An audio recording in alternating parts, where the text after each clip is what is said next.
So as John mentioned, I'll be talking about Dragon and Tiger Medical Qigong. And I thought I'd start by telling everyone what that means, because you may or may not know what it means. Dragon might bring Game of Thrones to mind, but in this case, the dragon and the tiger are representative of a couple of different things coming from Chinese cosmology and medicine and culture. The dragon represents the heavens. You know, dragons fly around up in the sky, and the tiger lives on the earth. So they are representative of heaven and earth, which also is related to yin and yang, which is the symbol here. The Tai Chi symbol represents yang, the white area, and yin, the black area. In terms of your physical body, these are representing a couple of things. The dragon represents your lungs, as I cover my microphone. And the tiger represents your liver. And if you look at a Chinese medical, traditional Chinese medicine textbook or book about that, you'll see that many, many conditions in Chinese medicine are related to those two organ systems, which are related also to the acupuncture meridians. And that makes sense if you think about, you know, we're getting towards winter. What are the common illnesses people get this time of year? Allergies, colds, flu, pneumonia, all those kinds of things. So although this system is named after dragon and tiger and focuses on those, it does actually work on all the acupuncture meridians as you do the movements. Okay. But the issue of yin and yang is very important in terms of balance in one system. So this system is designed to do a lot of work with balancing all the flow in the acupuncture meridians in your system. So that's dragon and tiger to start off with. Medical is a tricky one because it actually means a lot of different things. So in case any of you are lawyers, it does not mean Western allopathic medicine. So we're not talking about that per se, although it's related. But it does have to do with some aspects of Chinese medicine, specifically in terms of the acupuncture meridians. And in your body, the acupuncture meridians, well, you've probably all seen charts of acupuncture meridians with lines and dots where the needles might go.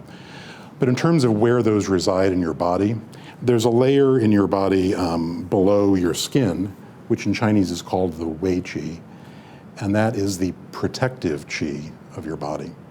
So the general idea with this is that the stronger the flow of energy and the smoother the flow of energy in your acupuncture meridians, in your Wei Qi, it protects your system from external influences that might make you ill. Okay. So that's the medical aspect of it. It has to do with the acupuncture meridians from Chinese medicine, as well as that protective Wei Qi. And my Wei Qi, I just noticed I have a cut on my finger, so my Wei Qi didn't protect me there tonight. And then Qigong. I spent a lot of time in classes explaining this, and it's confusing because it's in English, or in Western languages, it's transliterated different ways. Often Qi is spelled Qi, sometimes it's spelled Chi. If you're familiar with Japanese, it's Ki or Ki. But it's all the same concept. Qi has to do with the energy, in this specific case, has to do with the Qi that powers your being or your body. So just like if you don't put gasoline in your car, it won't start. If you don't have qi, you won't start. So that's what qi is referring to. In the Chinese language, qi is used for all kinds of things. For people in Florida, they talk about the qi of the weather, which is very yang at the moment, apparently, with the hurricane coming through. And then the word gong, which again is spelled a lot of different ways, you might know from the phrase kung fu. And the word gong actually refers to a method or practice for something. When they talk about someone having good kung fu, it means they're like an expert or very highly skilled in that field. So Qigong is the practice of working with your qi and making it better and learning how to work with it better. So this is a somewhat interactive lecture tonight. I guess lecture isn't the right word for it, although I will be talking a bit. But there are some practices that I'm going to teach to the people here as well as people watching through the webinar. And the first thing we're going to talk about is what's the process in Dragon and Tiger of getting qi activated and moving in your system. And the way it works primarily is that once you learn the movements, and we'll talk about those in a little bit, but once you learn the movements, all of them in some way or another move, your hands are moving in your qi field, so the field of energy that extends outside of your body. And by doing that, it actually activates the energy moving in your acupuncture meridians, which run in various parts of your body.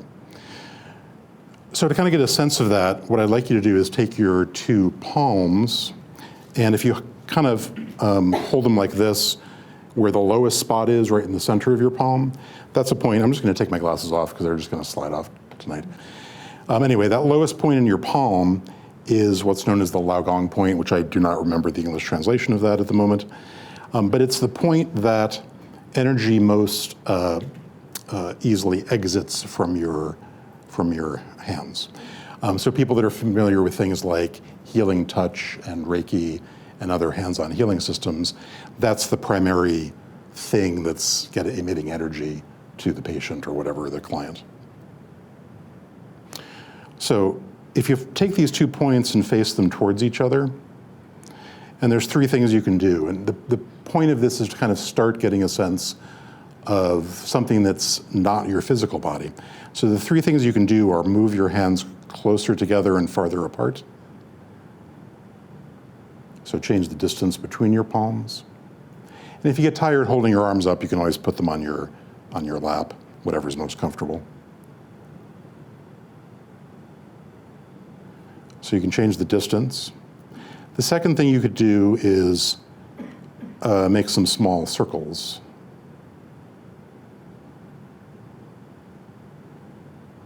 Those are the 2 easier ones. And if you get tired of that direction, you can go the other direction. The third one is pulling into that Laogong point and pushing out. So you can do that with one hand towards the other. You could do both hands together. That one's a little trickier, but if you get it, that's a third one you can do. So distance, circling, and this is actually called pushing and pulling.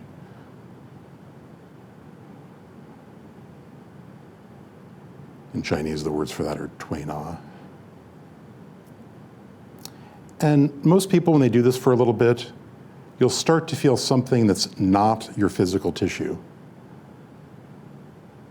It could be any number of things that you might feel, but chances are you'll feel something that isn't what you normally feel when you're just thinking about feeling your hands.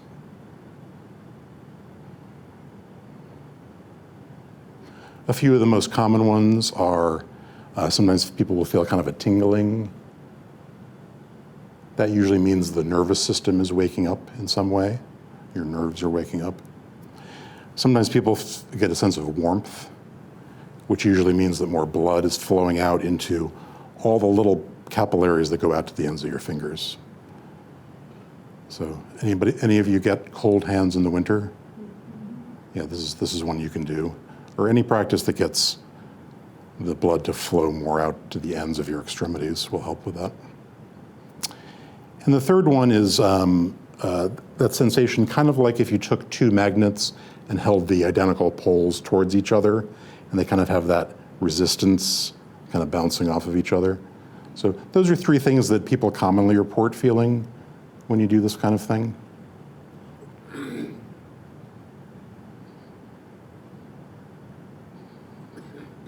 You know, if you have access to children, this is a good thing to show them. They'll pick it up very quickly.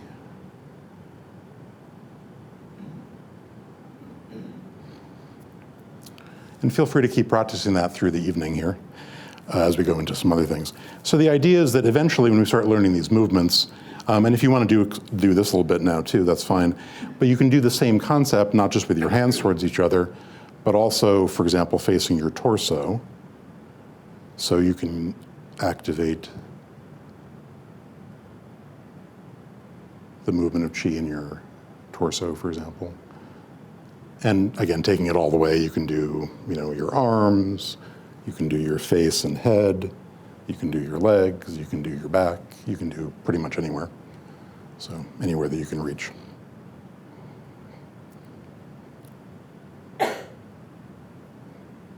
So the purpose of this was to just get you started to get a sense of qi in some way. One really important thing with Dragon and Tiger Medical Qigong, though, and I'll mention a few things here, but the first one is that even if you do not have the ability to sense or be aware of your qi at the moment, it doesn't matter, because these movements are designed to get it to move anyway, whether or not you can feel it. If you can eventually develop the awareness of doing that, it makes them work better, but they still work pretty well even if you can't. So there's no absolute reason why you have to be able to do that before you can learn the movements and get some benefit from the movements. So I'm kind of segueing into what are some of the benefits of doing Dragon and Tiger and why it's a useful system. One is that it is, I'll tell the story of how we have the system available to us today in a few minutes. But one of the reasons it's important or useful is that there are a lot of Qigong systems. Actually, in China, there's something like, they always talk about 10,000 systems, but that's a number they commonly use just to mean a lot. So they'll say there's 10,000 of this or that. But there probably are 10,000 systems, if not more. And a lot of them have many, many more movements than Dragon and Tiger, which has 7 movements. And there's reasons why they might have that. For example, if you go through all of the acupuncture meridians, that's 12 plus 8, plus maybe some other ones if you know more. So it adds up pretty quick. And if you go different directions, that might add up more. If you do left and right side, that might add up more. So there's lots of reasons why there's lots of movements. And the most complete Qigong systems probably have many, many movements like that. And if you think of something like Tai Chi, which has an endless series of movements that you do one right after the other, that's a form of Qigong as well. But for most of us nowadays, do you have 2 hours a day to practice or something like that? Not necessarily. Because this is only 7 movements, it's easier for you to maybe find the time to practice it. But also, this particular system gives you a large amount of the benefits of those more complex Qigong systems. Maybe not all of them, but probably most of the important ones. So my teacher, who I'll talk about in a minute, when he was in Asia, one of his friends made a joke that he collected Qigong systems like people collect teapots, because he would just find people to teach him things and learn about it. So he has a very wide and broad knowledge of systems. And out of all the ones he knew, he chose this one as one to share, particularly for that reason and a couple others. A second reason why it's a very useful one, besides that you get a lot of benefit from it and it can be done in a reasonable amount of time, is also that it can be done not only standing, but also sitting down or lying down. And if you think of things that happen in your life, if you unfortunately get into an auto accident, say, and you're waiting to go into surgery, guess what? You can practice Dragon and Tiger while you're waiting there for the anesthesia to kick in or whatever. And as soon as you wake up, you can start doing it and help that healing process. A lot of people work at desks or cubicles or things like that. Well, you can do a few of these exercises while you're sitting at your desk. There's one that's really good for getting your neck and shoulders loosened up. If you want to just get your kind of energy back up, the first movement that we'll learn tonight is really useful for that. So those are a few of the reasons why this particular system is useful. This system originated in a place called the Shaolin Monastery, which you might know from any kung fu movie that you've ever seen. This usually takes place there or has some connection to it or whatever. So the Shaolin Monastery is a Chan Buddhist monastery. Chan in China is what eventually became Zen Buddhism in Japan. But in China, there was a lot of I can't think of the correct word I'm trying to say, a lot of borrowing from different traditions. So when Buddhism showed up in China, the Buddhists borrowed things from the Taoists who were there, the Taoists borrowed things from the Buddhists, and various other things. So there's a lot of cross-pollination of things. So even though this comes from a Buddhist monastery, it's highly influenced by Taoist practices as well. And Zen, if you're familiar with Zen, there's some, a few shakes of Taoism in there as well.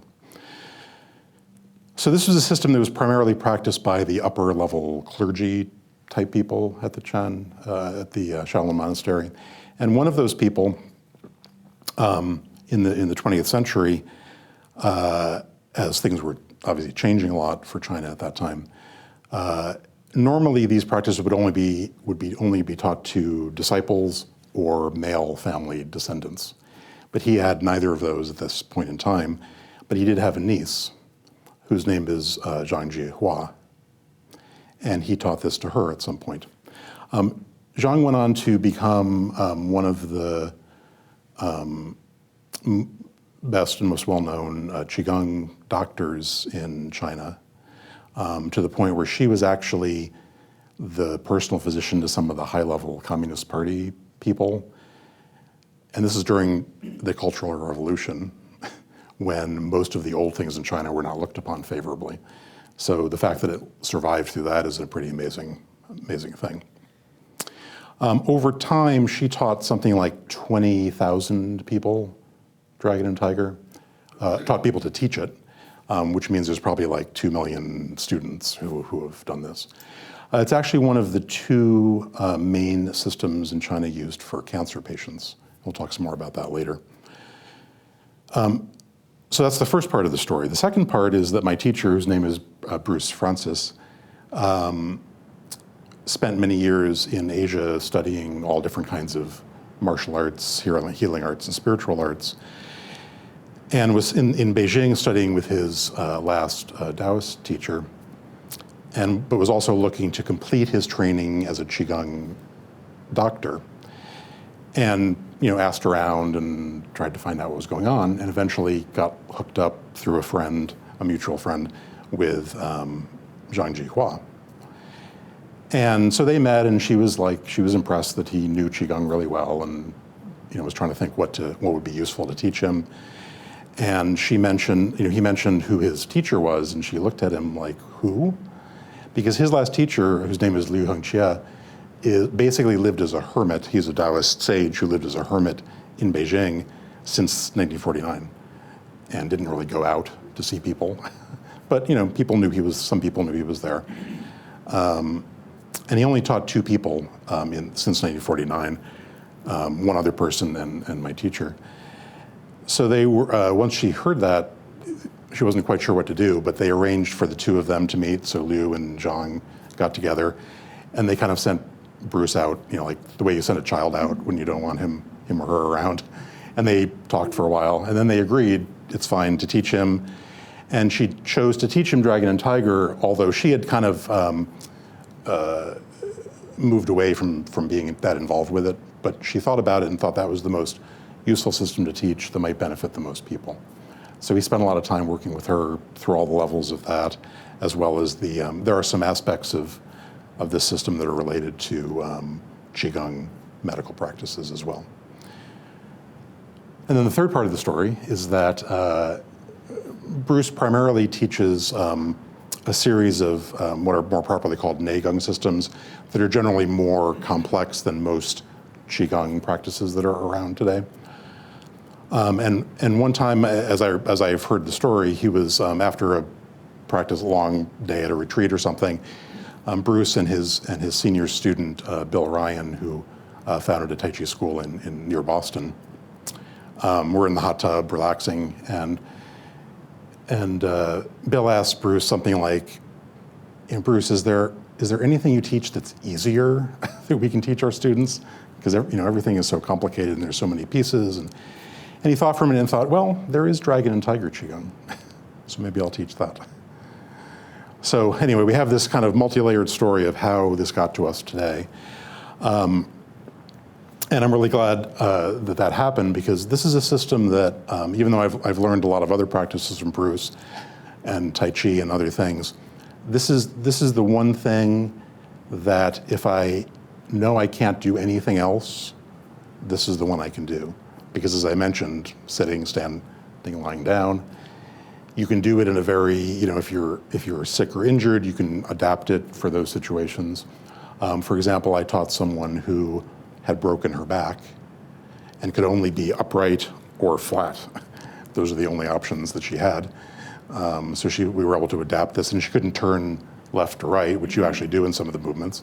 So we had to do a lot of adapting to get it to work, but it really helped her. She gained a little bit more flexibility, especially up in this area, which was very helpful for her. So that's the story of how it got to us here today. So ready for some more practice? And I can't see people out in the world, but feel free to practice along with us. So one more technical thing, just so you're clear how this works.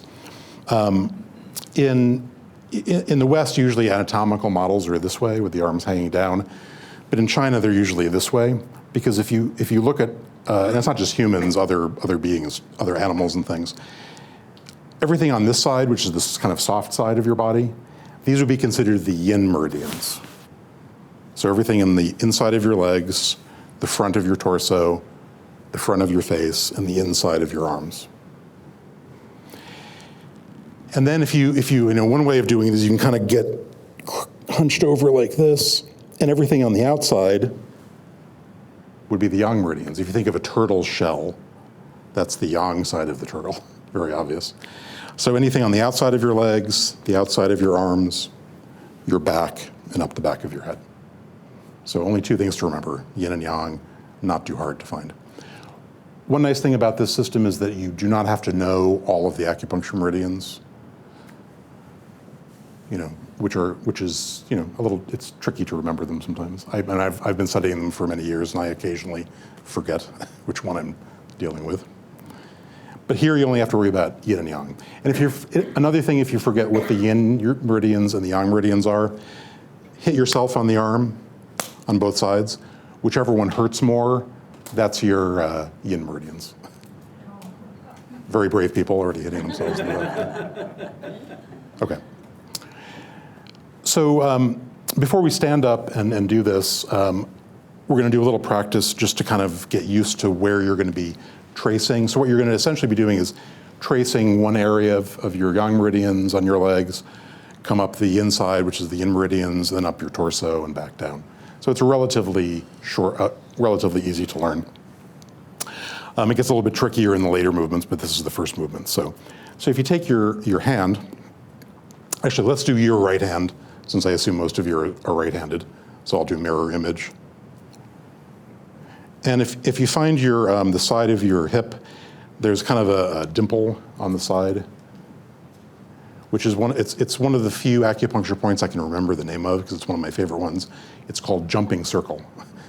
Because if you really poke in there a lot, it's going to make your body kind of go, ah. Anyway, you don't need to know that, but that's just an interesting thing. Anyway, we're going to start there, and what you're going to do is just lightly tap down your leg. Now, what's going to happen? I'm going to get to my calf, and, well, I can't reach all the way to my foot. Now, you can bend over and do it, but the other thing you can do is just tap by extending your chi out around the bottom of around your toes, side or underneath your foot, the side. And then when you get to the point where you can touch again, then just tap. Now let's just go around the leg one more time. So down the outside. And if you want to bend over and do it all the way, that's fine too. Whatever works. My legs are long, so I tend to not bother. One more on the leg, so on the outside, tapping. Now, one thing this tapping does is it helps wake up your nervous system so you can actually feel that area better. Let's do the other side. So we'll do the left side. Same thing, jumping circle, down the outside, just lightly tap, down around the outside of your foot, around your toes. That's actually getting underneath your foot as well. Then up the inside. And then you're going to cut across this, kind of like the bikini line, around back to your hip, and back down. and around and back up. Good. Okay. And then the other one is just from your, this is in Chinese, this is called the qua, this area of your hip. If you just tap up kind of your right side of your body, up to this soft area of your shoulder, in front of your shoulder, which the Chinese call the shoulder's nest, and then just back down. So that's just gonna go up, down. You can do the left side, so just lightly tapping up to the shoulder's nest, and back down, good. And now we're gonna go back to the right side and we're gonna combine those.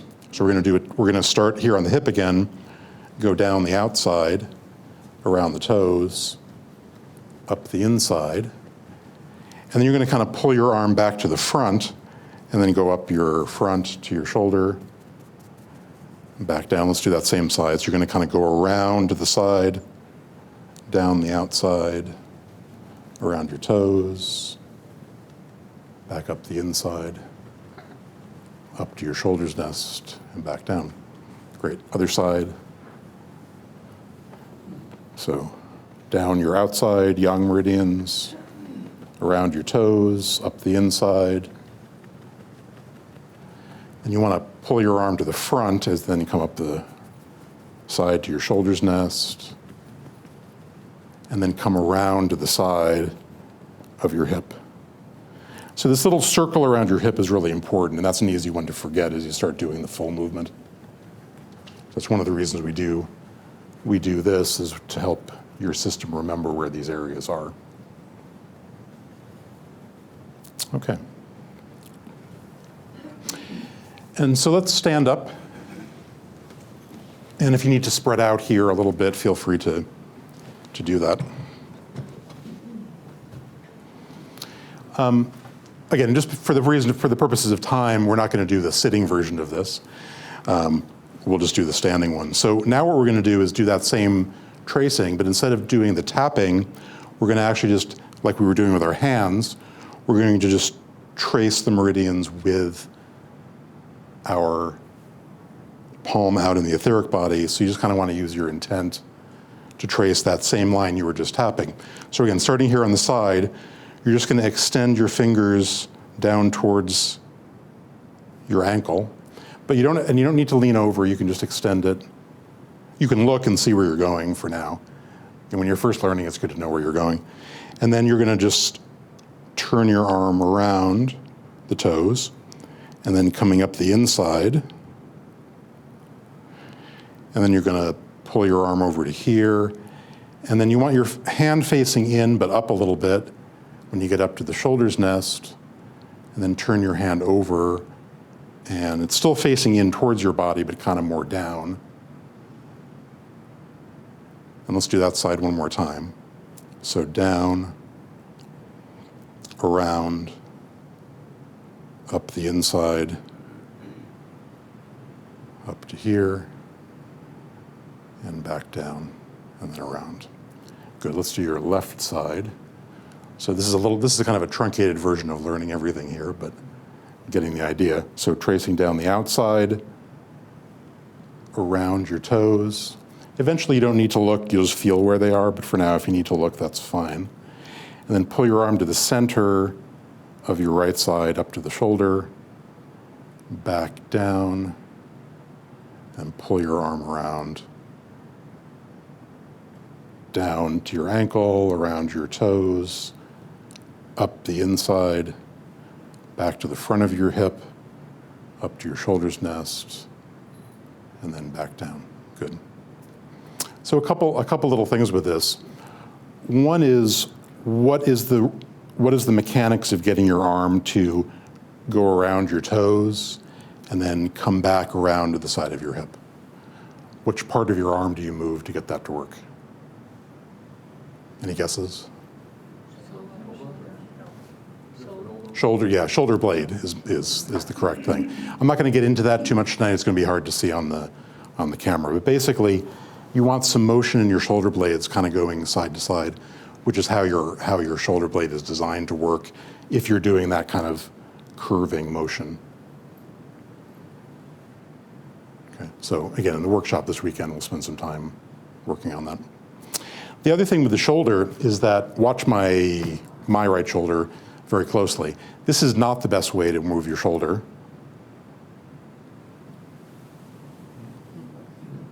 So what's that doing? That's just shutting everything down in your neck and shoulders. So again, yin and yang, which is, you consider that sort of a paradox. So the paradox here is that as you lift your arm, you want to sink your elbow, so the tip of your elbow will kind of get a sense of sinking, and your shoulder blade will get a sense of sinking. So it kind of works like the way a lever works, where you push down one side and the other side goes up. Again, we're not going to take a lot of time to go into all the specifics of that, but that's the general idea. But if you just remember to keep your shoulder dropped and sunk as you go up, that will help prevent tension from getting into your neck and shoulders. Okay. But basically, when you pick one side, say I'm going to pick my right side, I'm going to inhale as my hand goes up and exhale as my hand goes down. The way the actual movement works is, as this hand, after this hand comes up, then you're going to do it in opposition on both sides, which we'll talk about in a second. But just so you know how the breathing works, you want to just track it to one side or the other. It doesn't matter which side, just pick one and go with that. So this is the part I enjoy, because I get to do these types of things. Or my favorite is this is from Laurel and Hardy. So the idea here is that once you start doing things that are kind of doing opposite things on your left and right sides, your brain starts going, what's going on? Help. So we're going to do a sort of intermediate step to get to that. So we'll start with your right side, my left, mirror image. So same thing, we're going to go down the outside, around your toes, and then you're going to get up here to your shoulders nest, but then what you're going to do is just go all the way back down. And you're going to stop on that side, then take your other hand and you're going to go around down your outside of your left, around your toes, up the inside, up the shoulders nest, and then back down your torso, around the side of your hip, and back down, and then the right side again. So this is sort of the intermediate version, do one side at a time.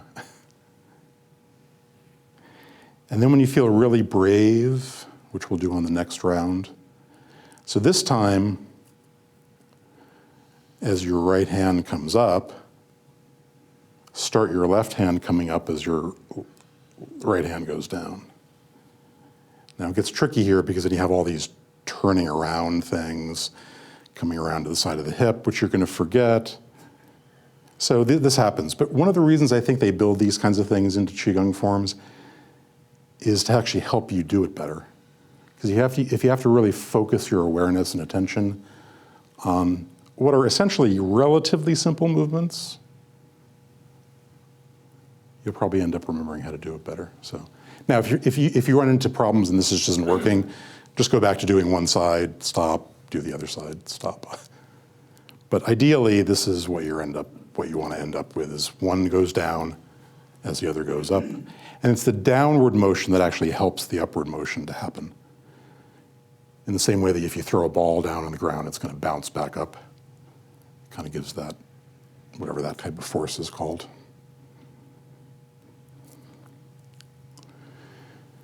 So if you notice that as I'm moving in a very smooth and continuous way. This is one of the giveaways that the Taoists were involved here, because pretty much everything the Taoists do have to do with circles and having things be smooth and continuous. One of the reasons for that is because it helps smooth out your nervous system. Okay, that's good. Yeah, stop for a second. Yeah, have a seat for a second and we'll talk about a couple other things. I'm going to keep standing. I'll have you stand up and do it again in just a moment, but one other thing you do during this movement, if you look at my feet, basically as I'm doing whichever side I'm starting with, I'm also going to be lifting my heel on that side. That actually also helps the energy to rise on that side. And then I'm going to start to put that foot down as I rise up on the other side. So there is this motion in the feet, just basically going, it's kind of like Nordic skiing, cross-country skiing, where you're just kind of doing this sort of thing. So that's the other piece. So we've kind of hit all the pieces. Obviously, it's a lot of putting them all together, but this is the general idea. So before I have you get up, and we'll do that again, let me show you a couple other things. So what do we do here? Trace our meridians. The only difference is you have a nice little bend here, so you have to kind of accommodate that.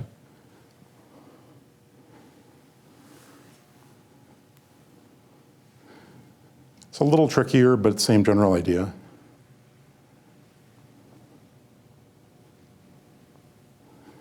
And again, it doesn't have to be perfect. You'll still get a lot of benefit, even if you don't quite get it all the way.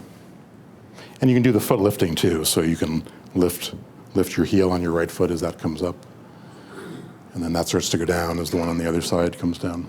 A little bit like your circling hands that we did here a little bit. Right. It has that continuity. Or something Yeah. A little bit, but Yeah. you have to do multiple things. So again, easy to do it sitting. The other movements can also be done sitting with some adaptation. And I'll at the end here, I'll demonstrate the whole set, a brief version of the whole set. The laying down version is something like this, if you can imagine me flat. So the thing is, if you're on a bed, you're limited to where the bed is. That's as far as you can go. There are a couple movements where you kind of put your hands behind your back, so you just have to kind of aim for that. But laying down, I can still do the same thing.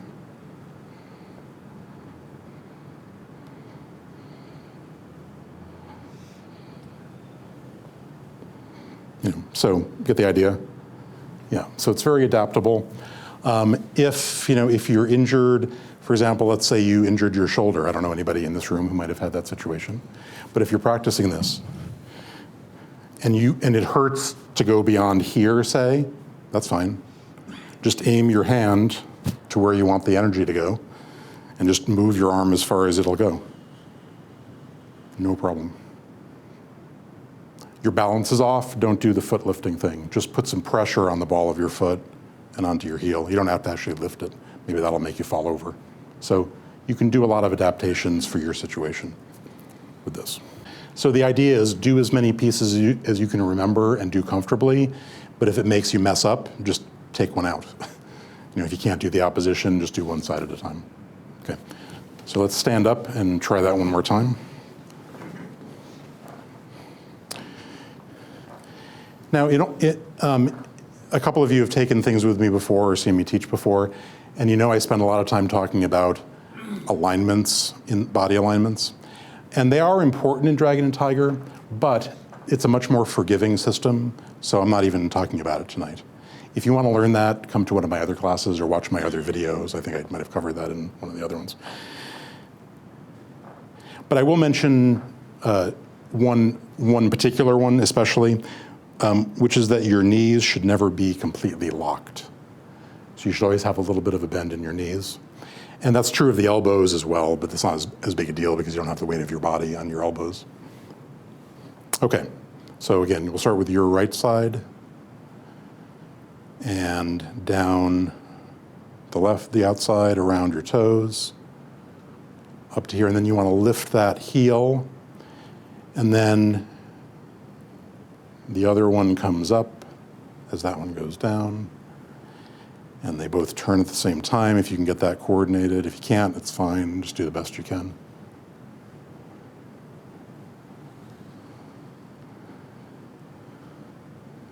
Yeah, so the other name for this movement is called balancing qi. Every human has left and right imbalances in their system. Or if you look at, if you only look at one side of your face, you'll notice that it doesn't look exactly the same as the other half. For example, chances are, one of your knees works better than the other. Those kinds of things. Probably one side of your brain works better than the other.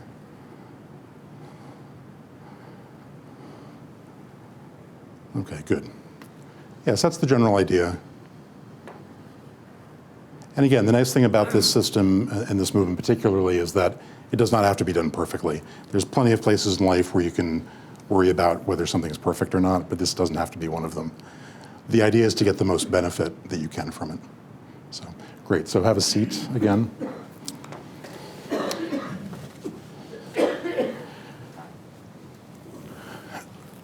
So what I wanted to mention is a couple of resources for people who are not in the local area that aren't going to make it to my workshop. But if you're interested in learning more, there are some ways of doing that. So my teachers, I'll mention my teacher's website, which is energyarts.com. And he has written a couple of books, actually 2 books, about Dragon and Tiger Medical Qigong. The first volume is primarily just how to do all the movements properly. And as you can see, it's a relatively big book, so there's a lot of information about that. The second volume goes into more of the refinements and energetic principles related to it. So again, most of my workshop this weekend will be from volume 1. We'll hit a few things in volume 2 as we're able to do that. So there are 2 books on Dragon and Tiger, Medical Qigong. There is a DVD instructional that my teacher has produced. And I'm going to mention this book also called The Qi Revolution, which has a number of practices in it, including 3 of the movements from Dragon and Tiger, which are kind of the 3 easiest ones to learn and the ones that are kind of most adaptable to like people who work at a desk. So they're good ones to know for like just making it through the day if you have that type of job where you're sitting at a desk or computer through the day. And they have slightly different names. As I mentioned, the first movement, which is normally called Dragon and Tiger Meet, is called Qi Balancing. Same movement, just a different name. So, which talks about the purpose of that.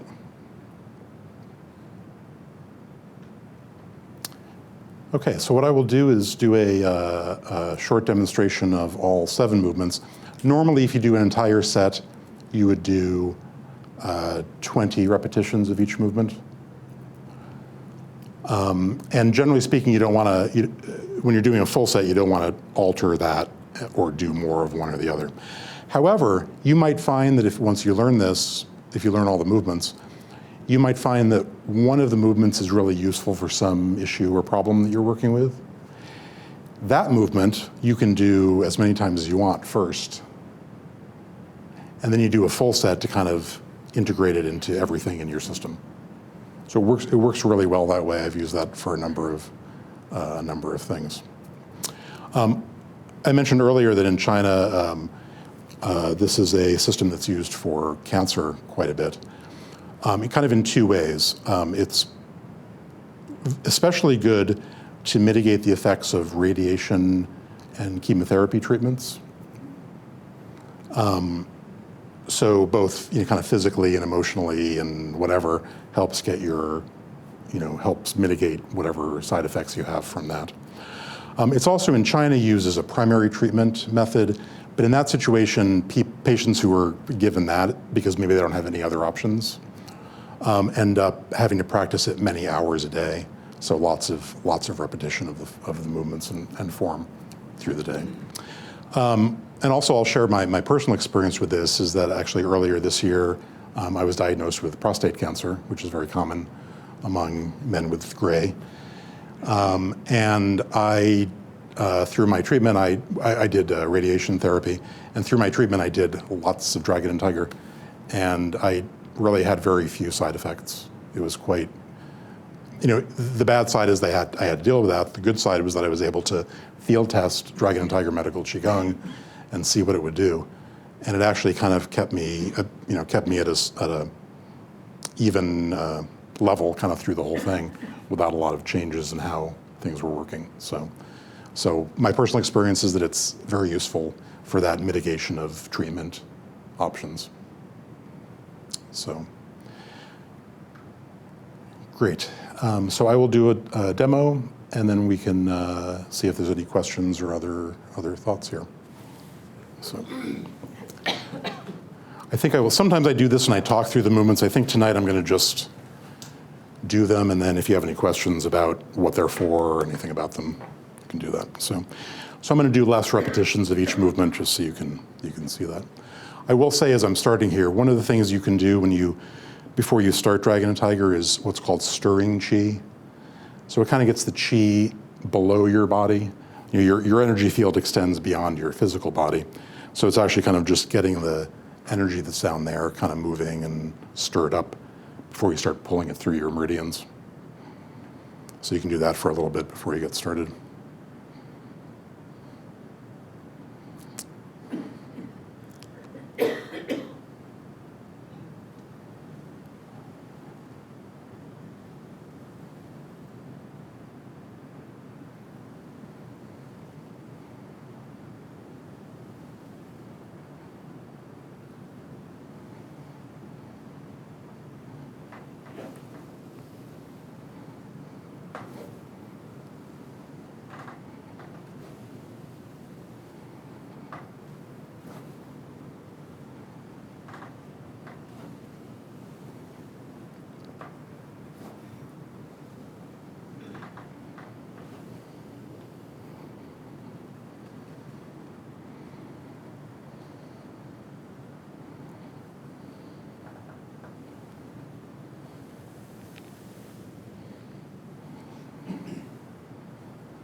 Okay, so that's the 7 movements of Dragon and Tiger Medical Qigong. Just a couple of really quick things to finish up that I wanted to remember to say. One is that, for example, in the 3rd movement, where I was bending down quite a lot, not everyone can bend down that much, but because it has that ability to, you extend your chi with your mind and your hands, if you can't bend, you can just extend that without doing as much of a bend. So it's very adaptable. If you think of priests' clothing, it's a little bit restrictive. So these movements were designed to be able to do this while wearing that sort of thing. But that kind of works well for modern clothes as well. And there was one other thing, which was,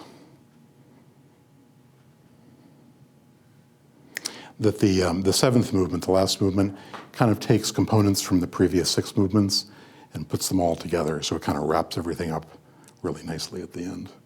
So although it looks a little bit like John Travolta, I noticed that. it has a very useful purpose of kind of taking everything you've done up to that point and kind of like, tying the bow at the end. So great, thank you. Hi, Don. I do have a question.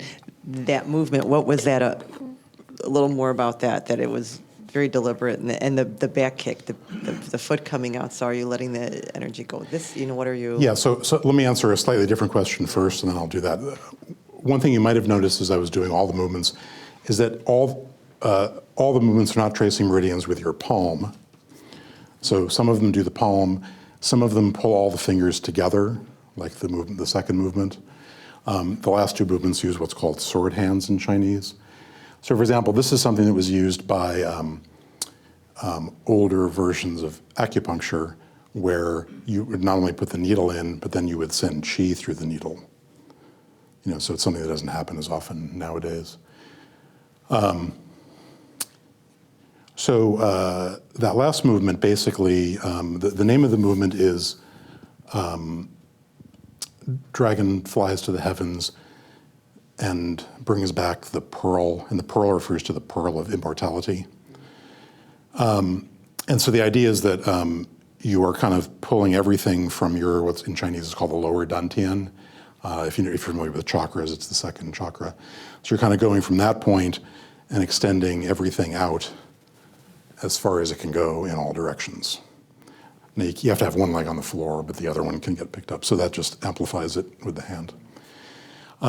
Because this is a Buddhist form of Qigong, another thing that movement sort of, that last movement is the one where it shows up the most, but you can do it in all of them. There's a Buddhist concept called bodhicitta, which is the concept that you send your compassion, goodwill, healing energy, et cetera, out to everything in the world and universe. Doesn't matter who or what it is. And then hopefully you get some back. So that's another aspect of that. So thank you. My question, in obviously dealing with medical issues, some of which are persistent and perhaps not responding to Western medicine, what should my approach be with this method of Qigong in terms of expecting results? Obviously, it's not going to be happen in a week, but if you do it diligently for 3 months or 6 months, is there sort of a gradual effect, or will all of a sudden a switch happen and you'll notice something really concrete?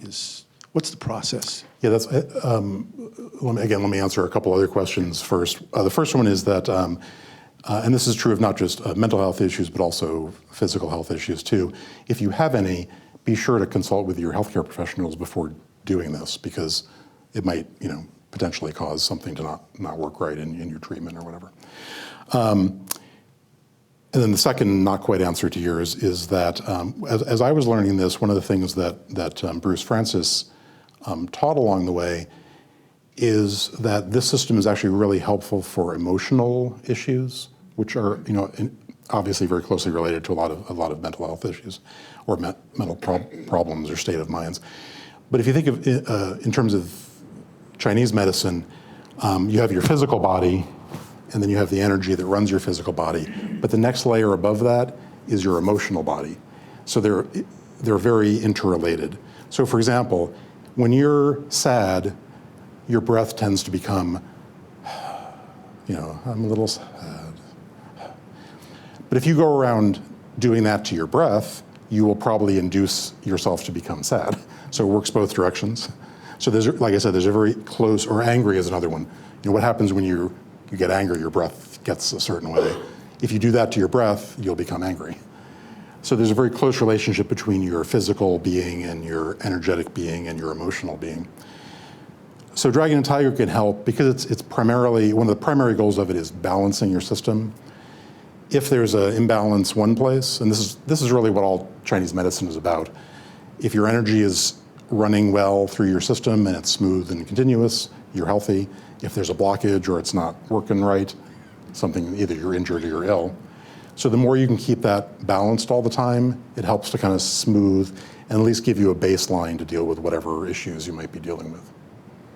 So, and to get to your actual question, I don't know, and I think everyone's different. So you'd have to, just kind of play with it and see. However, one really important principle related to that sort of thing, and this is true of physical things as well as emotional and whatever, and this kind of comes more from the Taoists, but it's that you never want to go beyond about 70% of your capacity.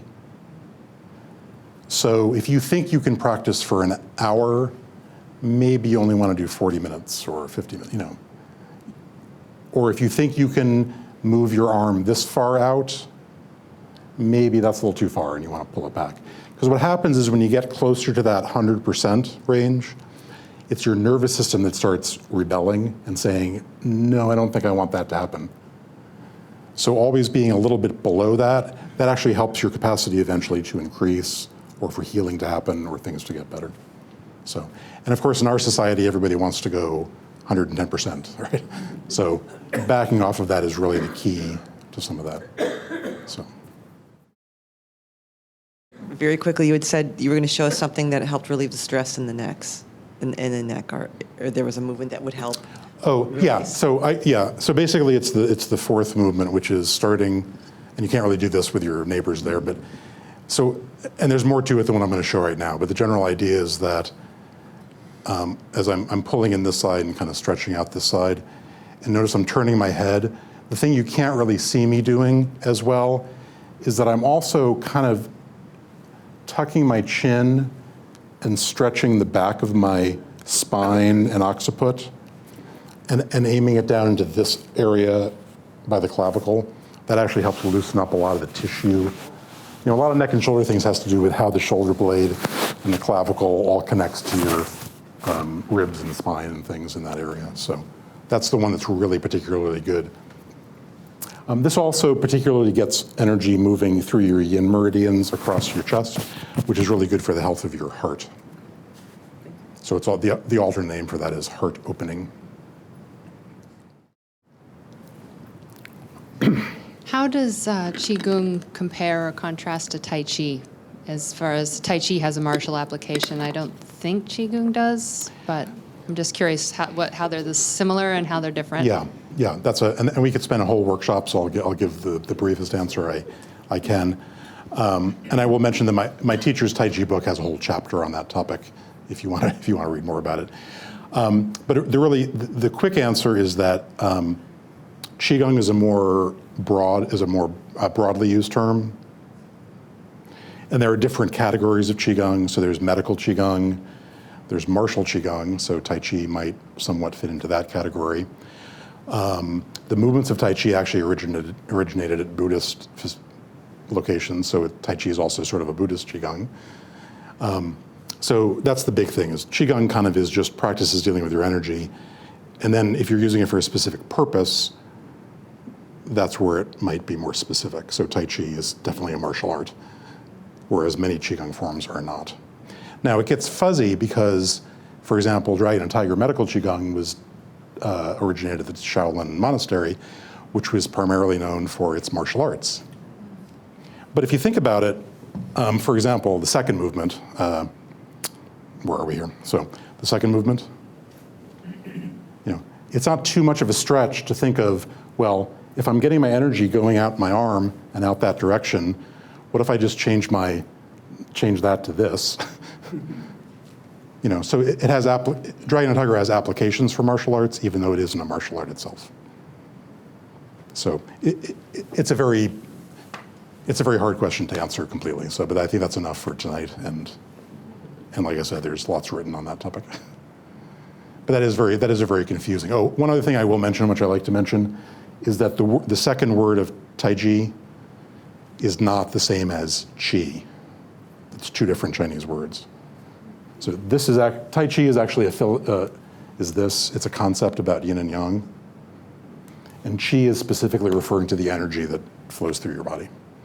And people get confused about that all the time because it's spelled different ways.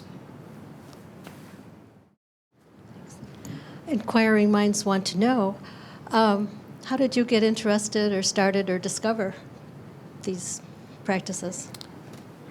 Or why? Yes. So the story I usually tell, which is true, is that I started taking a Tai Chi class because my bicycle was stolen. So my bicycle was my main source of not only transportation but also exercise, and I couldn't afford to buy a new bicycle at that moment. And I had heard of Tai Chi before and thought of taking it, but never got around to it. But that prompted me to take a class. And then once I took my first class, I realized that it was different. Something different was happening here, and it was enough of an interest to keep my attention for several decades now. So it's not a lot of people have stories like I broke my leg and I needed to heal, and so I learned Qigong. That happens a lot. A lot of people have that sort of story. I feel bad for them, but I'm glad they found a way of healing it. I didn't have that. I was actually in my 20s. I was in retrospect, I wasn't as healthy as I probably thought I was, but I was relatively healthy. So I didn't. None of that was the reason why I started it, but that is a good reason, especially as we get older. That's a good reason to start. And even in China, most people that start these things are not in their 20s. In fact, in Asia, a lot of people don't even know of these things anymore because they're more interested in. We've kind of flopped. The East is more interested in money and industry and all that, and we're more interested in taking a walk in the woods and doing Tai Chi and things. So. Could you speak more about the actual healing process? What happens when we're focusing on this energy and moving it? I don't know. Let me think here. So healing is an interesting thing. We think. A lot of people have the thought or the illusion that it's doctors and hospitals and medicines and insurance companies that heal us. But when it comes right down to it, we have the ability to heal in us already. All these other things are just things to help push it in that direction or make sure you don't die while you're healing or whatever it is. But the thing in Chinese medicine that's the key thing is qi. It's all about qi. And the big secret of Chinese medicine is that if your qi is flowing, you are healthy. If your qi is not flowing, you're not healthy. So even if you're not sick, the more you can get your qi moving and flowing, the chances are you're not going to get sick or injured as easily. As you can see, some of these movements have good, because you're standing on one leg or the other, it has the ability to help your balance. So if you don't really want to fall and break your hip, that's a good thing too.